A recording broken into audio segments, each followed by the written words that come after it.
Welcome to the Old Time Radio Westerns. I'm your host, Andrew Rhynes, and let's get into this episode. This episode is going to be Frontier Gentleman. Original air dates June 29th, 1958, and the title is Gambling Lady. Hope you enjoy, and again, thanks for listening. I met a gambler in Wyoming Territory and learned something about the terrible war between the states.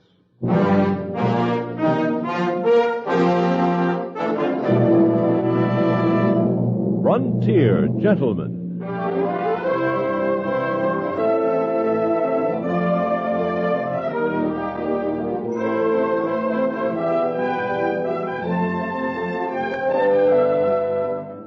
Herewith an Englishman's account of life and death in the West. As a reporter for the London Times, he writes his colorful and unusual stories. But as a man with a gun, he lives and becomes a part of the violent years in the new territories. Now, starring John Dehner, this is the story of J.B. Kendall, Frontier Gentleman.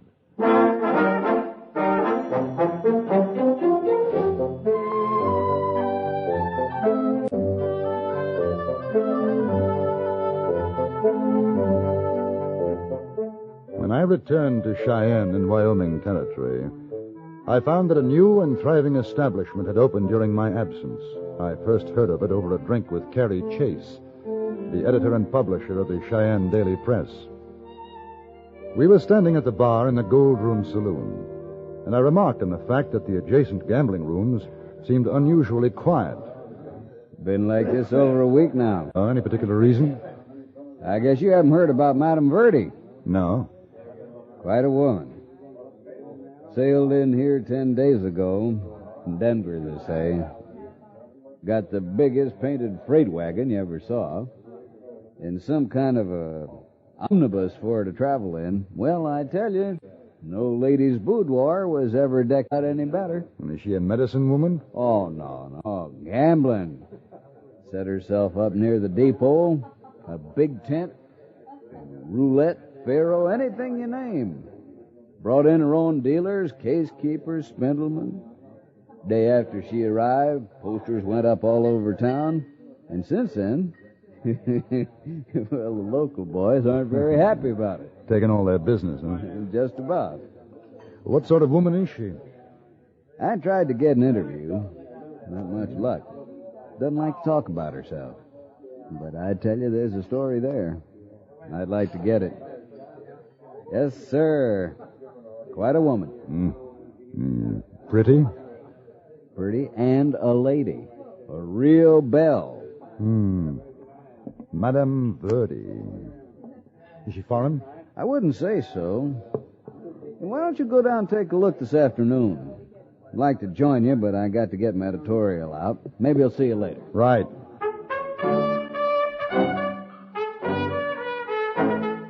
I found the tent, a huge affair, 100 yards or so from the railroad depot. Inside, a crowd of men thronged about several tables, and I recognized a number of wealthy cattlemen whom I had met a few weeks earlier at the Cheyenne Club. Then I saw Madame Verdi. She was rather small, quite lovely, wearing a very simple white and gold gown which set off her long, jet-black hair. The effect was striking, as I was sure it was meant to be. She sat behind a small table dealing a game called 21. As I approached, she looked up, caught my eye for a moment, then returned to the game. I stood watching. Cards?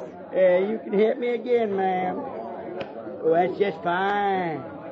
You, sir? I stand. Page 21. Well, I'll be No a language, dirty... if you please, gentlemen. I ain't never seen such luck since Buck the Tiger against Tin Horn down Abilene.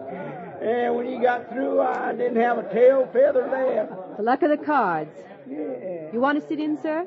There's room for another. No, thank you. 21 isn't exactly my game. We have roulette, faro, dice, poker. As a matter of fact, I came to see you.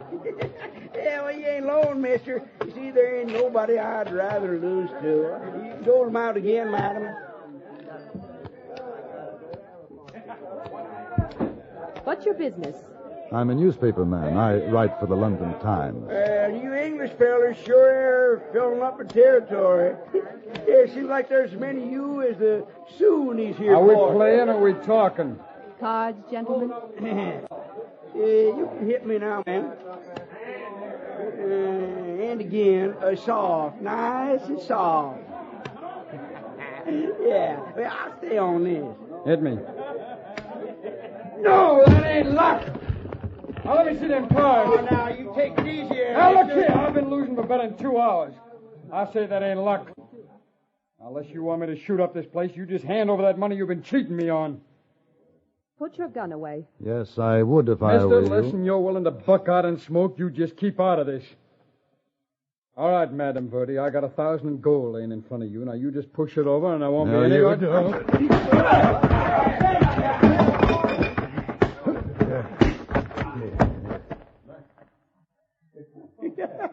Yeah, now, mister, for an Englishman, you got a real likely fist there.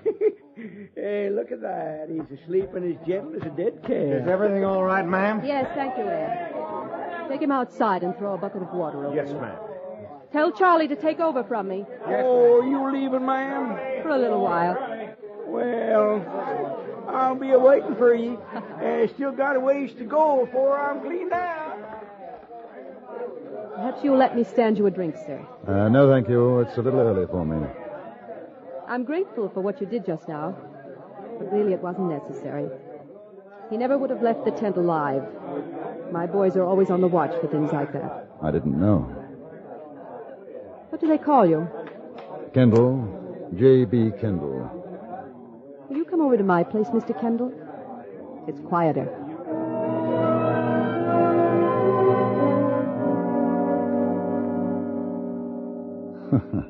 Well, I'm overwhelmed, Madame Verdi. I must say I've never seen anything like it. My home on wheels. I'm a traveling woman, Mr. Kendall, but I see no reason to give up my comforts. Won't you sit down? Thank you. Are you fond of birds, Mr. Kendall? I don't think I've ever thought of it one way or the other. This is my pet, Trinket. She's been with me for 3 years now. I don't usually talk to newspaper men. So I understand. Mr. Chase of the Cheyenne Press told me he didn't have much luck. Some newspaper men have been rather unkind. Well, I think that readers in England would be fascinated by you. What, for example, would fascinate them? The obvious. That a young and very pretty woman is running the most successful gambling establishment in Cheyenne. And she bears the somewhat unusual name, Madame Verdi. It used to be Madame Vestal. That was in Denver. And before that? I was Mrs. Newt Hallett. My husband was an army surgeon. He died in Texas of yellow fever. Oh. After that, I tutored for a while at an Indian agency. Then I found that I possessed an uncommon skill with the cards. There now.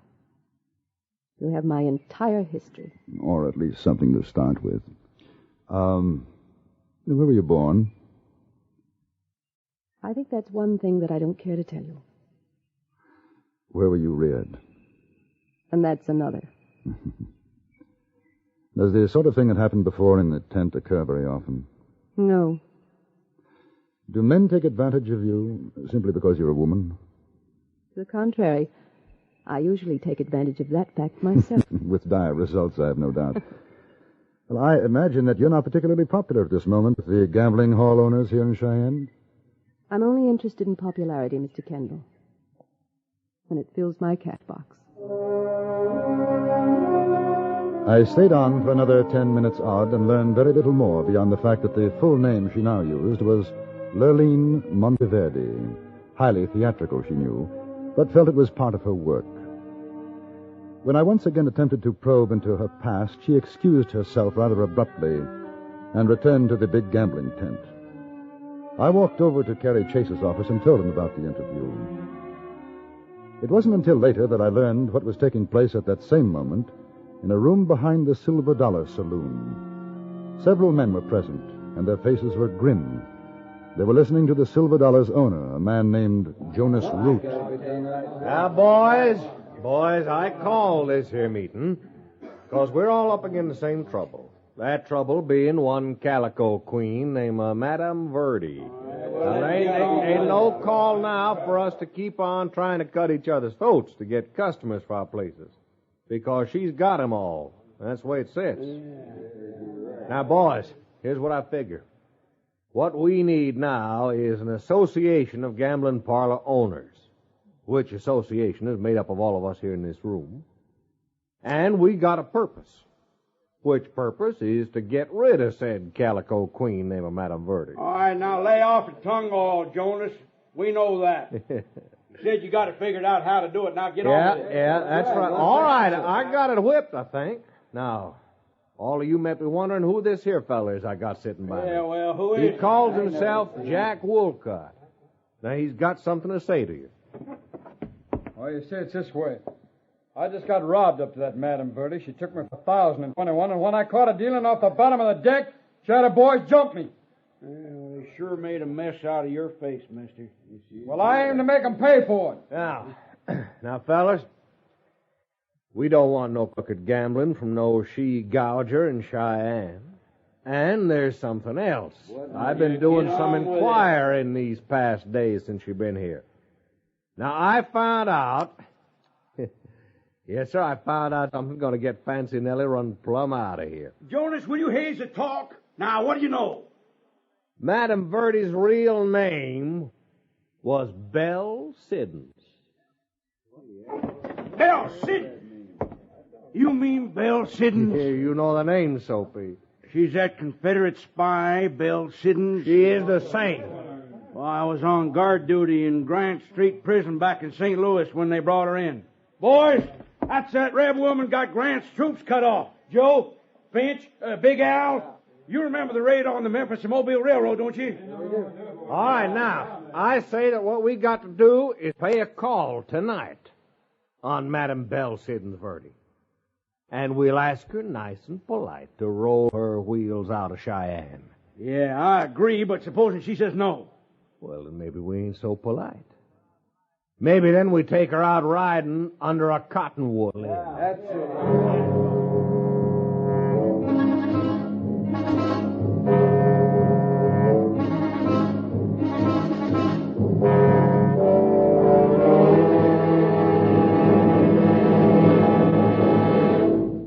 In a moment, we return to Frontier Gentlemen. You hear a lot about America's new leisure these days, but take a look at almost anybody's weekend, including your own, and you'll find everybody busier than ever at all sorts of projects and outdoor activities. Everywhere, things are humming, and everywhere you'll find most everybody adding a pleasant new dimension to their activities with a radio nearby. Wherever you are, whatever you're doing, you're in touch with the whole world with CBS Radio's many regular news broadcasts scheduled every weekend. In addition, with the whole CBS News staff around the world constantly on the alert for any unusual developments, you can count on immediate and comprehensive reports, whatever the hour, in case of any critical news flash. Keep up with the world with the regular CBS News broadcasts every weekend on CBS Radio. And now we return you to the Antony Ellis production of Frontier Gentlemen.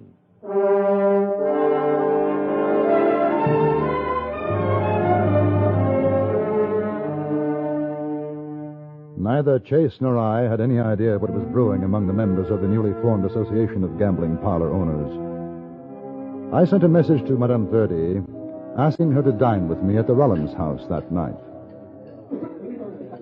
You know, I didn't think you would. Join you for dinner? Why not? I don't know. Perhaps you strike me as the type of woman who never allows pleasure to interfere with business, and that there's only room for business in your life. As a rule, yes. Well, I'm flattered that you make an exception tonight. I'm curious about you, Mr. Kendall. Oh? You're not the type of man I would expect to find as a newspaper correspondent. Is there a type? I think you know what I mean. No, I'm not sure that I do. The way you managed that man this afternoon, something tells me that you could have done quite as well with a gun. Oh. Well, I've learned a little since coming to the West. And what did you do before coming here? Well, a little of everything. You don't like to talk about yourself? There's not much to tell. Really. I was in the army in India. Spent 5 years there. Went home to England. And I didn't find it home anymore, so I got a job through a friend of mine who works on the London Times. I send back articles on life in the American West. They buy them from me. I've met Englishmen who sound a great deal more English than you do. It's quite possible. I haven't cultivated the accent for some time now. You sound bitter. What happened in England? I didn't say anything happened. You didn't have to. Must be your card sense that gives you an insight into a man's thoughts. I'm seldom wrong. That's why I sit on the other side of the table. You see, it's so easy to ask questions. Not always as simple to answer them, is it? No. Will you have more champagne? Please. If I were asked to gamble on it, I'd say there was a woman in England. You'd be half right. You look so stern, Mr. Kendall. Don't worry. There'll be another. There always is. Did you find another man after your husband died? No, but I imagine I will. You find me terribly callous? Not at all. Refreshingly honest. I'm afraid I shall have to be going back to the tent now. I'll take you. I've enjoyed myself very much, Mr. Kendall. So have I. Have you any money? Well, a little, yes. If you decide to play roulette, I suggest that you bet on the black. Up to $1,000 payoff, it can be quite lucky. Thank you, no. When I gamble, I'll take my own chances.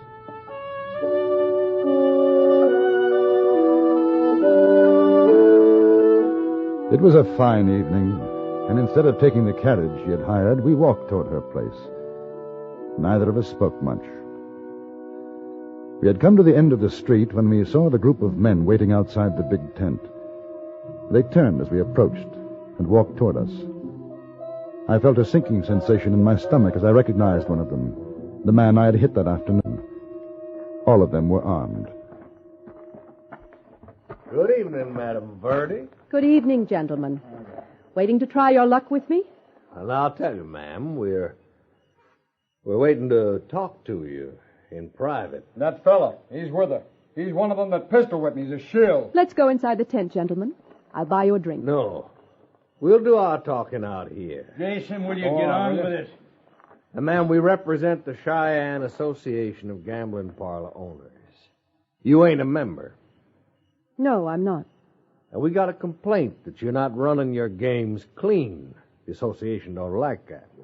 So we took a vote, and we agreed that you've got to be out of this here town come morning. Where did you hear that Madame Verdi runs a crooked game? From him? Yeah, from me. Besides which, she ain't no Madame Verdi. I know you. Maybe you don't remember me, but I seen you, Belle Siddons, when they brought you to the St. Louis prison in chains. We don't want no Confederate spies in Cheyenne. I don't know anything about that, but she wasn't cheating. Your friend here decided he couldn't afford to lose anymore, so he drew his gun on the lady and tried to get it back. I hit him. That's all there was to it. You're a liar. And if I don't choose to leave? You ain't got no choice, Belle. You get, or you're going to find yourself looking through cottonwood leaves, which is what should have happened to you anyway. That's the way we handle your kind around here. There won't be any need for that. Miss Siddons is going to be sensible. Ain't you, ma'am? There's a lot of folks in Cheyenne might not take kindly to you being a Confederate spy and everything. Might even take matters out of our hands if they found out. You gentlemen seem to be holding the cards. That's the way to look at it. Hey, Kendall. Who's that? Oh, the newspaper fella, Chase. I thought that was you. Evening, ma'am. Evening. Oh, how are you, Rude? Boys? You come over to see how she does it. I hear your places aren't making out so well. Thought I'd take a spin at the roulette table, Madam Verdi. I should be honored, Mr. Chase. Why don't we all go in together? No, I got to be getting back to the Silver Dollar. You won't forget our little deal, will you, ma'am? No, I won't.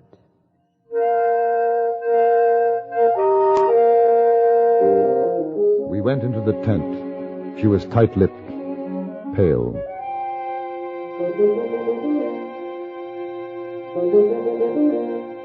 Four hours later, at exactly 2 o'clock, she called a halt to the play and the tent was cleared. Chase, flushed with whiskey he had taken and the $100 he had won, joined me at her table. A fine evening, ma'am. You're a credit to Cheyenne. You run a square game, and I'm going to say so in my next editorial. Thank you, Mr. Chase, but you needn't bother. I'm leaving in the morning. Oh, now you can't do that. I'll be heading for Deadwood. Why, ma'am, you could spend the rest of your life around here. And I'm afraid not. Well, sure you can. Isn't that so, Kendall? No, that ain't so. Now, she's getting out. But before she does, she's giving me back that 1,000. Ain't you, Madam Verdi? I very much doubt it. Go away now, before you get into more trouble. Now, you keep out of this, mister. I'm talking to the lady. Now, how about it, Madam Verdi? You lost fairly. And I say I was cheated. You know, folks in Cheyenne can do a lot of damage to this place. Maybe to you if they found out about certain things. Get out. I will, when I get my money. What's it all about? What? Oh, he doesn't know, huh? Well, Mr. Chase, you can print it in your paper. Print what? Well, do I get it? Yes. No. No, it doesn't matter. Let him talk. The war's over. People won't mind. People do mind, Mr. Kendall. I'm afraid they're going to go on minding for a long time. I wish somebody would tell me what people will talk about. Ask her. You're a scummy little rat. Maybe. But I was a rat that fought for the Union. I wasn't a stinking... Shut up. I'm going to kill you for that. Don't try. Here's your money. What's the matter, mister? You scared to draw? Just waiting for you. You're the one who's going to do the killing. Remember?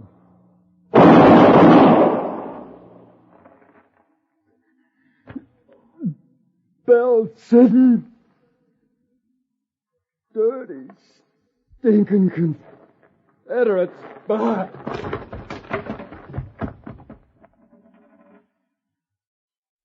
Bell Siddons? Yes. Oh. I'm sorry you had to do that, Mr. Kendall. I am, too. I'll be gone in the morning. Thank you for your friendship. Why not stay? Mr. Chase. I think she better go. Thanks to Miss Siddons, I lost my brother in the Memphis-Mobile raid. I'll wait for you outside, Kendall.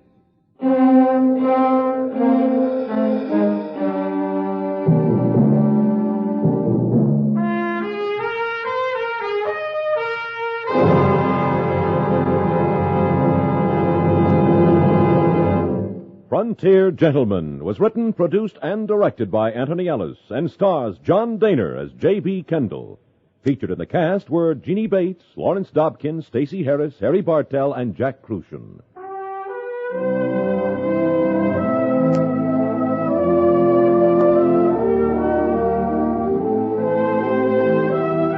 Join us again next week for another report from the Frontier Gentleman. Bud Sewell speaking.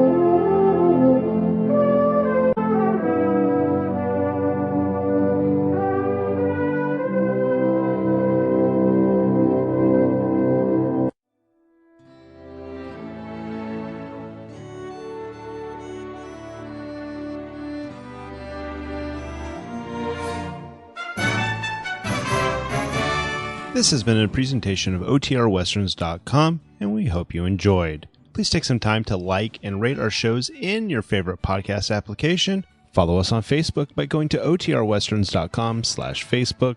Join in the conversation by going to OTRWesterns.com/Discord. And don't forget to send us an email, podcast@OTRWesterns.com. This episode is copyright under the Attribution Non-Commercial Share Alike copyright. For more information, go to OTRWesterns.com/copyright. Have a great day, and again, thanks for listening.